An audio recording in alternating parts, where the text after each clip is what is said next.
You know what time it is. We out here. We rolling deep on them, hitting our goals. So listen, man, when you out here, you trying to get this fitness shit going, right? Let me put you on game real quick. Damn, my teeth look mad yellow. I'm gonna have to put a filter on this bitch. It's just the way the lighting is in this motherfucker. Anyway, listen, when you trying to get to that foundation and shit, you gotta figure out how to go into a different mindset. You feel what I'm saying? You got to be able to separate this shit from whatever else you got going on. And what I mean by that is you got to be disciplined. You see this right here? This is the station. You see what I'm saying? So when you get up in the gym, you say, okay, which body part you going to work on? Don't skip no body parts. You want to look like this? Don't skip no body parts. So you say, okay, I'm hitting shoulders today. So you pick your shoulder exercise. You want to do the little lateral, little raises or whatever to have you. You want to do the push-up joints. You know what I'm saying? Whatever you decide to do, you set your rep count, you fucking do them shits and you be serious about that shit. The problem is you're not serious about this shit. You got to get real serious about this shit. You feel what I'm saying? So when you say, okay, I'm going to do my 3 sets of 10, you do your 3 sets, but don't be doing no other shit in between. Don't be trying to bounce from exercise to exercise. See, because then you're going to be all drained from them other exercises. And you trying to do all of this other body parts. And then you didn't even train the body part hard that you wanted to train. See, when you get real disciplined with your shit and consistent with your shit, you can go hard. You can say, okay, I did my little set of 10. I'm going to sit here and wait till I'm recovered enough to do my next 10. Do my next 10. Now that you've done 3 sets of 10, sometimes I would check myself and be like, well, do you got a 4th set in you, my nigga? We're going to hit that 4th set then. You can feel how much you got left before your systems get taxed. See what I'm saying? So you gotta go ahead and check your systems to make sure to see if they taxed or not. Feel what I'm saying? And then after you say, okay, I'm my 4th set, then on that last set, if you're struggling, when you feeling that struggle, you say, okay, see me, I do sets of 15. So if I'm on my 4th set and I'm struggling, or whatever set, I'll say it's my last. If I say I'm doing 3, if I can only hit 12 or whatever, guess what? I'm going to drop them weights. I'm going to lower the weight. And I'm going to pick that shit right back up. And I'm going to keep going. I'm going to see how many more I could do. I'm trying to hit 15 consistently. Can't hit it on that. Or maybe I only did 5. Maybe I only did 8. Dropping them again, getting a lower weight. Bet. Now I get low enough, I can hit my 15. Then I might pick some other shit. You feel what I'm saying? You really stressing on taxing that particular system, that particular exercise, that particular body part. So if you really focus, see there's a difference between you say I'm bodybuilding, I'm trying to get certain body parts to look a certain way, versus you saying, oh, I want to get my overall fitness. You see what I'm saying? So if I was bouncing from exercise to exercise, I was like, oh, then I hit the little chest things, then I hit the pull-ups, then I hit the thing, and then I hit the thing. Yeah, you're going to be sweating. Yeah, you're going to get a good workout in, but you getting your cardio worked out in. See what I'm saying? And you're going to see hypertrophy. That's what they say. You get hypertrophy from not having a lot of rest and you going through the different exercises. You doing these drop sets, supersets, whatever they call it. See what I'm saying? I had very great overall health from doing that. But I noticed I wasn't hitting and getting these type of gains that I'm used to having. You know what I'm saying? So I had to focus back in and say, okay, I'm hitting biceps today. Then that's what we fucking hitting. And we focusing on that. And when I finish the biceps, then I could play around. Then I could do my little, because that's what it is. To me, I feel like when you're doing all of those different type of exercises and you just bouncing around, you playing around. See, me, I've been doing this shit for years. So I could play around like that and still look good. But most people are not going to get fit in the body parts they want to get fit in. So you got to really, if you want to do that as a warm-up or do that in the beginning, but be serious about the sets that in the body parts that you said you was coming to hit today. So sometimes I can say, oh, I'm going to hit 2 body parts today. So yesterday, I said I was going to hit biceps, and I also wanted to do my bench press, right? But really, I don't remember if I was saying, oh, I only want to do biceps or not. But that might have been what I said. I might have just said, you know what, I'm only coming to do biceps. It's been 5-6 days since I hit biceps. Another thing about having a higher rep count and really hitting it, you're going to maintain your pump for a lot more than just one day. So sometimes when you just do, oh, I'm just gonna go to failure, and you're not even really being consistent or thinking about like an actual limit number you're trying to hit.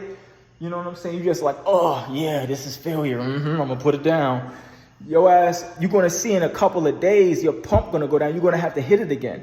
Whereas when I'm hitting these type of reps that I'm hitting, 15 reps a set, really maxing it out and really focusing on, I can go like almost a whole week without hitting that body part and not lose this pump. Because the pump gonna become permanent because you're gonna be really hitting that body part.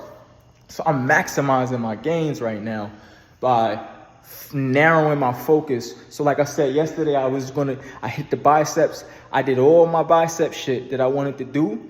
And then I went to the bench press and I did the same tactic I did. And you find this is advice that I heard and I've been sticking with it for a little while now. The weight, when should you go up in weight? When you can do that weight 15 reps for 3 sets. When you can do that weight 15 reps for 3 sets, then you can go up. So when I test myself, especially if I'm doing a new exercise or something, I'm gonna say, okay, let me get a weight. Let me see if I can do this shit 15 times. Because then it's like, oh, I really can handle this. Whereas if you just bouncing around and just throwing up some big weight, you might not even be necessarily getting the good form and really saying like, yo, can you really hit that weight? But that's just me. People do 10 reps, 12 reps. I just choose to do 15. Now, if I was doing deadlifts, would I be doing 15? Hell fucking no. That's suicide. So you do have to have your own type of context and your own type of experience to be able to put with that shit. So not just following advice blindly, but practicing your own thing and being logical and rational. You see what I'm saying? So like I said, I hit the bench press. I didn't even have a heavy weight. I think I had about like 155. I've been slacking on my bench, but I did it 15 reps, then another 15 reps. No, as a matter of fact, I think the first set I did 12 reps or something. Then I did 15, 15, 15. So then I did a full 3. So now I said, you know what? Technically that first set, I didn't finish my shit out. So I said, okay, let me go ahead and get this 4th one in. You feel what I'm saying? And that's when I went for the 15. And that's when I said, oh, damn, I only hit 12. I couldn't finish. I kept dropping the weight. And I probably got in about 30, 40 more reps after that with a lower weight. So the chest got optimized and maximized. And this was yesterday, so you should have seen the pump a nigga had. You know what I'm saying? I've been slacking on my chest because I be running scared of the bench, all that heavy ass weight. I be scared of that shit subconsciously, right? So I had to get back on it. But watch what I do. I'm about to get back on this chest shit because you can't be scared of this shit. You gotta really press forward and push towards the pain. Cause see, your body is anticipating shit. Your body remembers. Your body's like, oh, you put this fucking 200 pounds on your back trying to squat this. Like you ain't even got the proper shoes and shit, nigga. You about to fucking decompress my whole damn spine and shit. Your body remembers that shit. So the next time you go to put that weight, you're gonna look at it and your body gonna be like, fuck that. I ain't giving you no motivation. That's because that's what you're missing. You know what I'm saying? You're missing that motivation. Your body, you want to see that shit, be like, oh yeah, let's go. But your body looking at that shit and it's not giving you no energy, no motivation.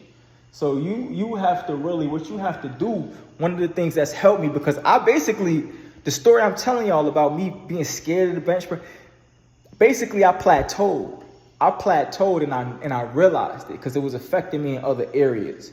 So what I had to do in order for me to get back or to where I was at from the mental aspect of it. See, like I said, you got to go someplace else sometimes, is that I had to anticipate that this fucking drill is going to hurt. You know what I'm saying? This shit is going to hurt. So that way, when the pain comes, it's not going to probably come in your first couple sets. It might first couple reps. It might be halfway through. That's actually the zone when you alive. That's when you come alive, when you start to feel that pain. That little window, in between there where you starting to feel that pain, that window, that small little space right there is that's the actual workout. When you actually have to test yourself and say like, damn, this shit's starting to hurt. Am I going to start to be a bitch and let my form slip so that it don't hurt as much? Or am I going to push through this shit and really feel it with those body parts that I'm supposed to be focusing on. That's the mind muscle connection, right? Because you can tweak your body a certain way to where you're not feeling the weight, right, as much, because you're letting other body parts push it up. But that's not going to help you if you're trying to focus on a particular body part.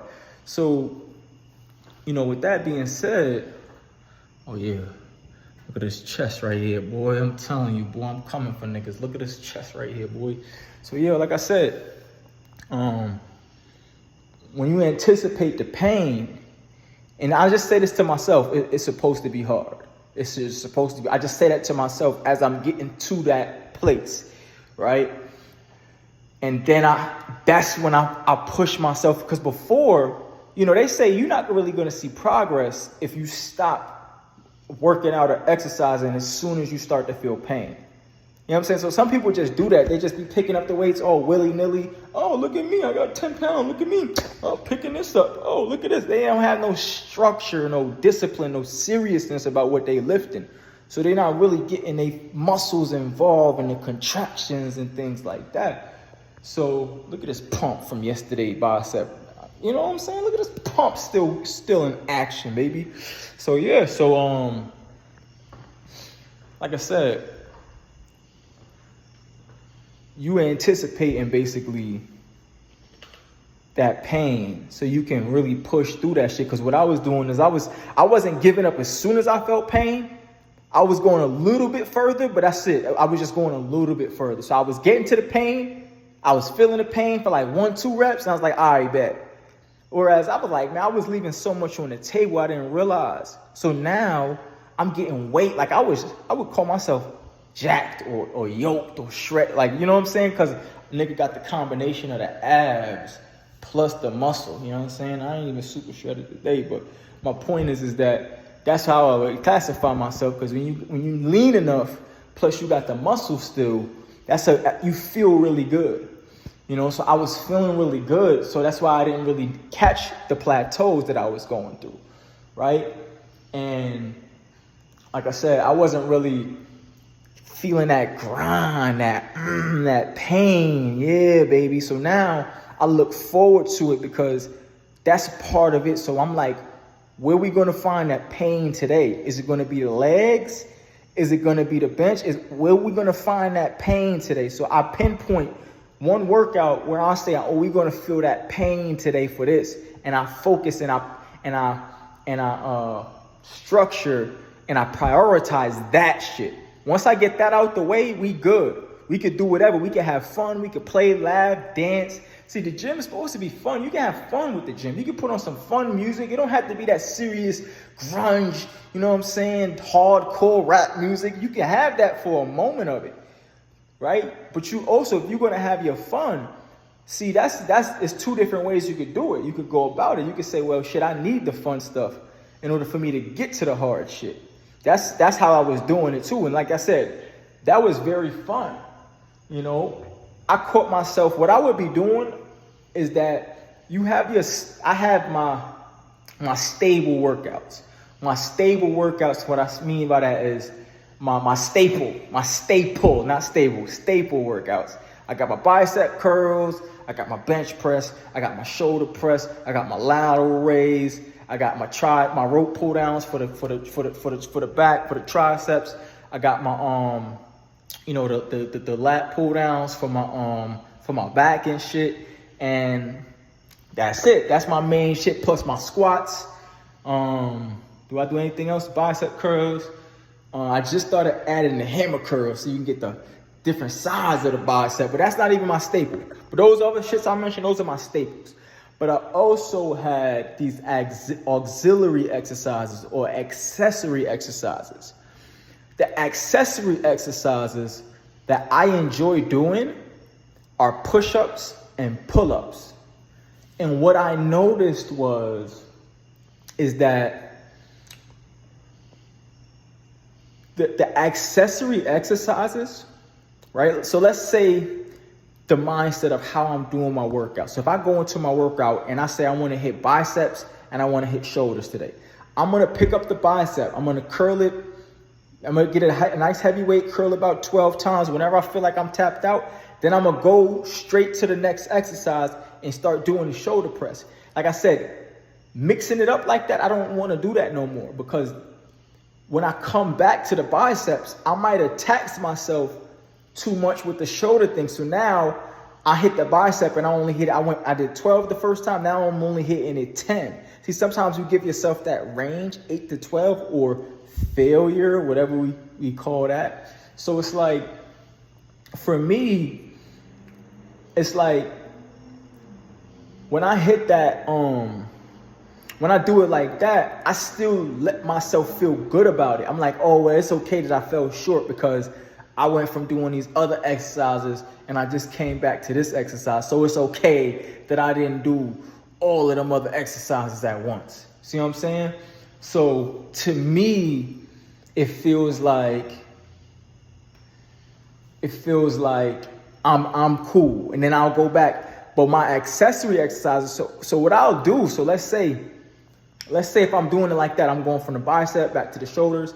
Sometimes I might even in between those two bust a couple pull-ups. I'll just jump on there and hit something, so I'm not resting and doing nothing while I'm waiting or resting in between the exercise. So I might jump straight to the pull-ups, and then, or I jump right on the floor and hit the push-ups, right? So with that being said, I'm keeping my heart rate up. I'm getting a good sweat and I'm feeling really good. My body's looking great because, like I said, from switching like that, because you're putting your heart in a sense of you know, it's got to like kind of operate really heavy, really hard, because you're not stopping. You're going to be able to see a transformation in your body from that. So I wasn't doing anything wrong by doing that. It was just a different method. So I stopped all that altogether and said, no, sit your ass here with these dumbbells and wait till you've recovered and hit your 15. Then hit your 15, then hit your 15. I treated myself like you know how your parents be when your ass at the dinner table and they're like, you're going to sit here. My parents used to do this. You're going to sit here till you finish your food. If you got to sit here all night, you're going to sit here. See, sometimes that's what discipline is. You're treating yourself like you would treat a kid. Oh, it's time to go to bed. Oh, you're on punishment. None of this for today. None of that for today. No, you got to put yourself on punishment sometimes. So no, we're going to sit here because all that other shit is fun. That's cool. You getting a sweat. But no, you're going to finish this shit and do what you said you was going to do. You feel what I'm saying? So like I said, that is how I go about now doing my shit. And then if I had a secondary thing I was going to do, then I'm going to go ahead and do that. Then once I finish those two, now we can have fun. See, at first, I was actually, when I first stopped doing it like that, I actually found myself getting very, very ripped in the areas I wanted, but I could feel my cardiovascular, because I'm not running every day, I could feel my cardiovascular powers kind of going down some. Somebody just pulled up in front of me. Hold up, we're going to see what this is about.